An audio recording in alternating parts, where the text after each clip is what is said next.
আওয়ামী লীগ নিষিদ্ধ করতে হবে। তো আওয়ামী লীগ না করছে কে ভাই? কে না করছে? বিএনপি না করছে? খুব চেষ্টা করছে চালানোর জন্য। বিএনপি নাকি আওয়ামী লীগকে কি করতে চায়? পুনর্বাসিত করতে চায়। আরো বড় ঠেকা পড়ে গেছে ভাই, বিএনপি আওয়ামী লীগের বড় ঠেকা পড়ে গেছে। জীবন থেকে আমাদের 17 থেকে 18 বছর আমাদের নিয়ে গেছে। পরিবার পরিজন থেকে বিচ্ছিন্ন হয়েছি। স্বাস্থ্য হানি করেছে। পরিবার থাকতে পারে নাই। এখানে যারা আছে একটি কর্মীও তার বাড়িতে 17 বছর ঘুমাতে পারেনি। সেই আওয়ামী লীগের সঙ্গে আমরা ওদেরকে আমরা আবার প্রতিপালন করবো, আবার ওদের পুনর্বাসন করবো।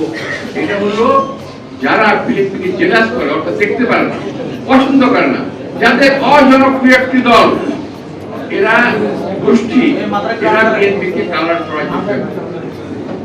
আচ্ছা, আমি আর বলি শুধু এটা না, এই সম্পর্কে আমাদের সেক্রেটারি জেনারেল ফখরুল সাহেব স্পষ্ট বক্তব্য রেখেছেন, আমাদের স্ট্যান্ডিং কমিটির মহিন সাহেব স্পষ্ট বক্তব্য রেখেছেন।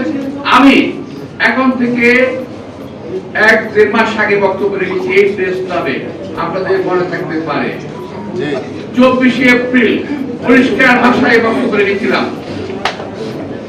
আমি সাক্ষী রাখার এই কারণে যে যারা আজকে বলে যে বিএনপি পুনর্বাসিত করতে চায়, তারা আসলে দেশ এবং জাতির শত্রু।